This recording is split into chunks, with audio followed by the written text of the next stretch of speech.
नमस्ते दोस्तों, कैसे हैं आप लोग। एमएस संस्कृत सरल क्लासेस पर आप सबका स्वागत है।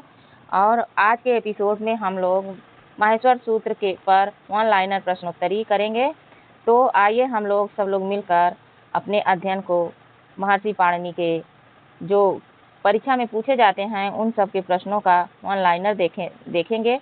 इसके बाद प्रश्नोत्तरी चारों विकल्पों के साथ भी लेके आएंगे दोस्तों। तो आइए देखते हैं। आज का पहला प्रश्न है कि पाणिनि के व्याकरण शास्त्र का आधार क्या है। क्या है दोस्तों, पाणिनि के व्याकरण शास्त्र का आधार क्या है। यहाँ पाणिनि के व्याकरण शास्त्र का आधार क्या है। पाणिनि के व्याकरण शास्त्र का जो आधार है वह है 14 माहेश्वर सूत्र। क्या है, पाणिनि के व्याकरण का आधार क्या है।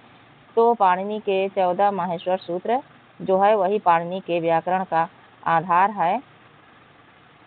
पाणिनि के व्याकरण के आधार क्या है, तो ये है 14 माहेश्वर सूत्र हैं। क्या 14 माहेश्वर सूत्र। उसके बाद अगला क्वेश्चन देखते हैं दोस्तों। ये दूसरा क्वेश्चन है हमारा कि माहेश्वर सूत्रों के रचयिता कौन माने जाते हैं। माहेश्वर सूत्र को किसने रचा है। तो इसका सही माहेश्वर सूत्र के रचयिता कौन माने जाते हैं। परंपरा के अनुसार से भगवान शिव में इनके प्रयोगकर्ता महर्षि पाणिनि माने जाते हैं। जैसा कि कल हम लोगों ने अध्ययन करते हुए देखा था कि महर्षि पाणिनि ने भगवान शिव की तपस्या की और भगवान शिव ने नृत्य करते समय डमरू बजाया और उसी डमरू से जो शब्द निकला उसी को महर्षि पाणिनि ने व्याकरण शास्त्र में प्रयोग करके माहेश्वर सूत्र की रचना कर दी। अगला क्वेश्चन है कि माहेश्वर सूत्रों का दूसरा नाम क्या है। माहेश्वर सूत्रों का दूसरा नाम क्या है। तो माहेश्वर सूत्र का दूसरा नाम है शिव सूत्र। क्या है, शिव सूत्र है दोस्तों। माहेश्वर सूत्र का दूसरा नाम शिव सूत्र है। अगला हमारा क्वेश्चन है 4। अगला क्वेश्चन है कि माहेश्वर सूत्र का मुख्य उद्देश्य क्या है। माहेश्वर सूत्र का मुख्य उद्देश्य क्या है। तो माहेश्वर सूत्र का मुख्य उद्देश्य प्रत्याहार बनाना है। और इसका संक्षेपी प्रत्याहार क्यों बनाते हैं, तो संक्षेपीकरण के लिए प्रत्याहार बनाते हैं। बस प्रश्नोत्तरी को देखेंगे और ज़्यादा व्याख्या नहीं करेंगे, इसलिए कि जो है व्याख्या करते समय हम लोग कल के वीडियो में देख लिया था। तो अगला क्वेश्चन है कि 5वां क्वेश्चन है कि माहेश्वर सूत्र किस ग्रंथ पर आधारित है। किस ग्रंथ पर आधारित है। तो माहेश्वर सूत्र हमारा है अष्टाध्यायी पर आधारित। किसके, अष्टाध्यायी पर आधारित है दोस्तों। अगला क्वेश्चन है कि अष्टाध्यायी के रचनाकार कौन है या अष्टाध्यायी के रचयिता कौन है। तो अष्टाध्यायी के जो रचयिता हैं वह महर्षि पाणिनि हैं। कौन है, ये महर्षि पाणिनि हैं अष्टाध्यायी के लेखक। उसके बाद है कि सातवां क्वेश्चन है दोस्तों। सातवां क्वेश्चन है माहेश्वर सूत्रों का प्रथम सूत्र कौन माना जाता है। माहेश्वर सूत्र का प्रथम सूत्र कौन माना जाता है। तो माहेश्वर सूत्र का जो प्रथम सूत्र है वह अयूण है। क्या है, अयूण माना जाता है। जैसे हम लोग माहेश्वर सूत्र की रचना अध्ययन किए थे तो उसमें देखे थे अयूण, ऋलिक, अयोंग, अयोज। तो यह पहला सूत्र है। क्या है, यह पहला सूत्र माना गया है। उसके बाद है दोस्तों कि अगला 8वां क्वेश्चन हमारा है। अगला क्वेश्चन है कि माहेश्वर सूत्रों का अंतिम सूत्र कौन सा है। पहले उसमें दिया था कि पहला सूत्र क्या है, अब अंतिम क्वेश्चन क्या है, तो हल है। यह हल है अयूण, ऋलिक, अयोंग, एओंग, अयोज, हैवरट, लण, यंगर्णम, झबय, घड़ दस, जब गढ़ दस, खप, चटक, चटतव और कपय, ससर और हल। यह अंतिम सूत्र है। उसके बाद 9वां है माहेश्वर सूत्रों की कुल संख्या कितनी मानी गई है। तो माहेश्वर सूत्रों की कुल संख्या मानी गई है 14। 14 माहेश्वर सूत्र हैं, इनकी संख्या 14 है दोस्तों। उसके बाद अगला क्वेश्चन है 10 नंबर क्वेश्चन हमारा है कि अच प्रत्याहार किसका बोधक है। अच प्रत्याहार किसका बोधक है। तो सभी स्वरों का, इसमें सभी स्वर हैं, अच में सभी स्वर हैं। प्रत्याहार कैसे बनाया जाता है इसका वीडियो हम लोगों ने कर लिया है और उसे ज़रूर देख लीजिएगा तो समझ में आ जाएगा।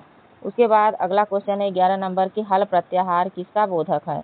हल प्रत्याहार किसका बोधक है। तो हल प्रत्याहार सभी व्यंजनों का बोधक है। उसके बाद अगला क्वेश्चन है कि अल प्रत्याहार किसका बोधक है। तो अल प्रत्याहार जो है वह संपूर्ण वर्णमाला का बोधक है। संपूर्ण वर्णमाला अल में आ जाते हैं, यानी स्वर और व्यंजन दोनों आ जाता है। संपूर्ण वर्णमाला का अर्थ होता है कि स्वर प्लस व्यंजन सभी आ जाते हैं। अगला 13 नंबर क्वेश्चन है दोस्तों। 13 नंबर यहाँ पे क्वेश्चन है कि इक प्रत्याहार में कौन कौन से स्वर आते हैं। इक प्रत्याहार में कौन कौन से स्वर आते हैं? तो इक प्रत्याहार में हमारे स्वर आते हैं, एक नंबर यहाँ पे देख लेते हैं, ये है। इक प्रत्याहार में जो स्वर आते हैं वह आते हैं ई उ री ली।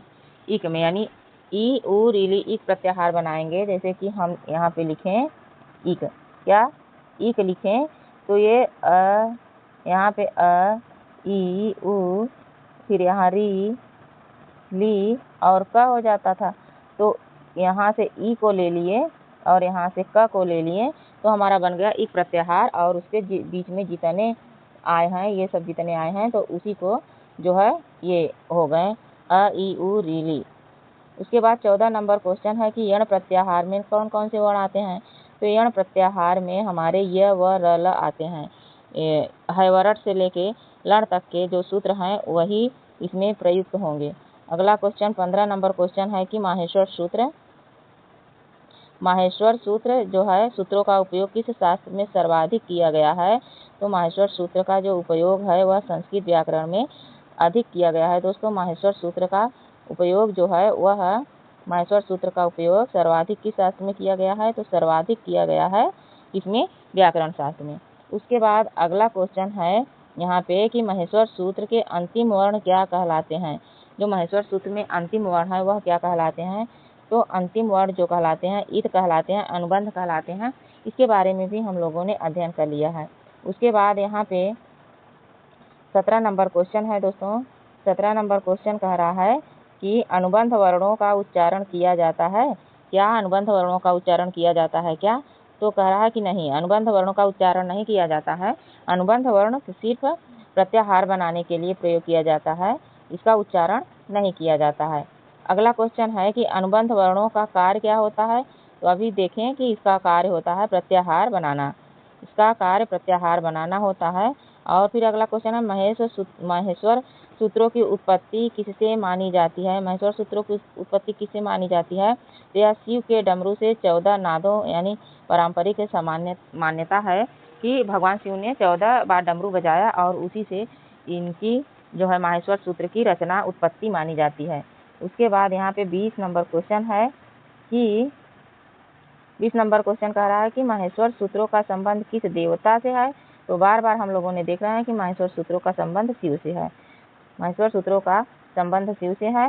उसके बाद अगला क्वेश्चन है कि माहेश्वर सूत्रों का प्रयोग किसने किया था। तो माहेश्वर सूत्रों का प्रयोग महर्षि पाणिनि ने किया था।